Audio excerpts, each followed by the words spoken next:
میرے مومن بندوں سے کہہ دو کہ وہی بات کہا کریں جو بہترین ہو۔ در حقیقت شیطان لوگوں کے درمیان فساد ڈالتا ہے۔ شیطان یقینی طور پر انسان کا کھلا دشمن ہے۔ تمہارا پروردگار تمہیں خوب جانتا ہے، اگر وہ چاہے تو تم پر رحم فرما دے اور چاہے تو تمہیں عذاب دے دے۔ اور اے پیغمبر، ہم نے تمہیں ان کی باتوں کا ذمہ دار بنا کر نہیں بھیجا ہے، اور تمہارا پروردگار ان سب کو جانتا ہے جو آسمانوں میں ہیں اور جو زمین میں ہیں۔ اور ہم نے کچھ نبیوں کو دوسرے نبیوں پر فضیلت دی ہے، اور ہم نے داؤد کو زبور عطا کی تھی۔ جو لوگ اللہ کے علاوہ دوسرے معبودوں کو مانتے ہیں، ان سے کہہ دو کہ جن کو تم نے اللہ کے سوا معبود سمجھ رکھا ہے، انہیں پکار کر دیکھو، ہوگا یہ کہ نہ وہ تم سے کوئی تکلیف دور کر سکیں گے اور نہ اسے تبدیل کر سکیں گے۔ جن کو یہ لوگ پکارتے ہیں وہ تو خود اپنے پروردگار تک پہنچنے کا وسیلہ تلاش کرتے ہیں کہ ان میں سے کون اللہ کے زیادہ قریب ہو جائے، اور وہ اس کی رحمت کے امیدوار رہتے ہیں اور اس کے عذاب سے ڈرتے ہیں۔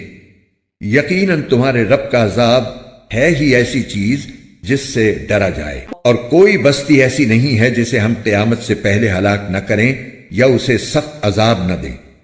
یہ بات تقدیر کی کتاب میں لکھی جا چکی ہے، اور ہم کو نشانیاں یعنی کفار کے مانگے ہوئے معجزات بھیجنے سے کسی اور چیز نے نہیں، بلکہ اس بات نے روکا ہے کہ پچھلے لوگ ایسی نشانیوں کو جھٹلا چکے ہیں۔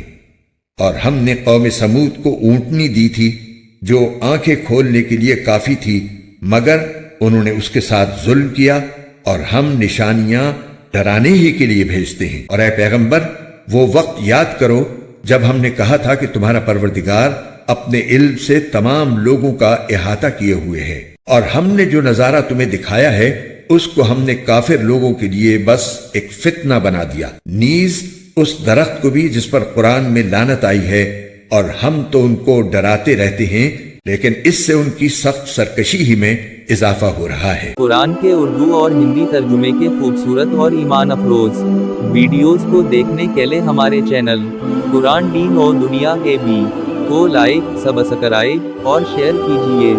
شکریہ۔ مفتی محمد تقی عثمانی۔ آیت نمبر 53۔ تفسیر۔ اس آیت میں مسلمانوں کو تاکید کی گئی ہے کہ جب ان کی کافروں کے ساتھ گفتگو ہو تو ان کے ساتھ بھی خوش اسلوبی کے ساتھ بات کیا کریں، کیونکہ غصے کے عالم میں سخت قسم کی باتوں سے فائدے کے بجائے نقصان ہوتا ہے، اور ایسی باتیں شیطان اس لیے کہلواتا ہے کہ ان سے فساد پیدا ہو۔ آیت نمبر 57۔ تفسیر۔ اس سے مراد بت نہیں بلکہ وہ فرشتے اور جنات ہیں جن کو مشرکین عرب خدائی کا درجہ دیا کرتے تھے۔ مطلب یہ ہے کہ یہ خدا تو کیا ہوتے خود اللہ تعالیٰ کی مخلوق ہیں، اور اس کے تقرب کے راستے ڈھونڈتے رہتے ہیں۔ آیت نمبر 58۔ تفسیر۔ یعنی اگر کافروں پر ابھی جلدی سے کوئی عذاب نہیں آ رہا ہے تو وہ یہ نہ سمجھی کہ ہمیشہ کے لیے عذاب سے بچ گئے ہیں۔ واقعہ یہ ہے کہ یا تو ان پر کوئی سخت عذاب دنیا ہی میں آ جائے گا، ورنہ قیامت سے پہلے پہلے سبھی کو ہلاک ہونا ہے، اور پھر آخرت میں ان کافروں کو دائمی عذاب ہو کر رہے گا۔ آیت نمبر 59۔ تفسیر۔ حضرت کے متعدد معجزات دیکھنے کے باوجود مشرکین آپ سے نت نئے معجزات کا مطالبہ کرتے رہتے تھے۔ یہ ان مطالبات کا جواب ہے۔ فرمایا جا رہا ہے کہ اللہ تعالیٰ کی سنت یہ ہے کہ جب کافروں کو کوئی فرمائشی معجزہ دکھا دی جاتا ہے اور وہ اس کے باوجود ایمان نہیں لاتے تو انہیں عذاب سے ہلاک کر دی جاتا ہے، جس کی ایک مثال یہ ہے کہ قوم سمود کے مطالبے پر پہاڑ سے اونٹنی نکال دی تھی، مگر وہ پھر بھی نہ مانے، اس لیے عذاب کا شکار ہوئے۔ اللہ تعالیٰ کو معلوم ہے کہ یہ مشرکین عرب بھی فرمائشی معجزہ دیکھنے کے باوجود اسی طرح پیغمبر کو جھٹلاتے رہیں گے جس طرح پچھلی قوموں نے جھٹلایا تھا، چونکہ ابھی ان کو ہلاک کرنا اللہ تعالیٰ کی حکمت کو منظور نہیں ہے، اس لیے فرمائشی معجزات نہیں دکھائے جا رہے ہیں۔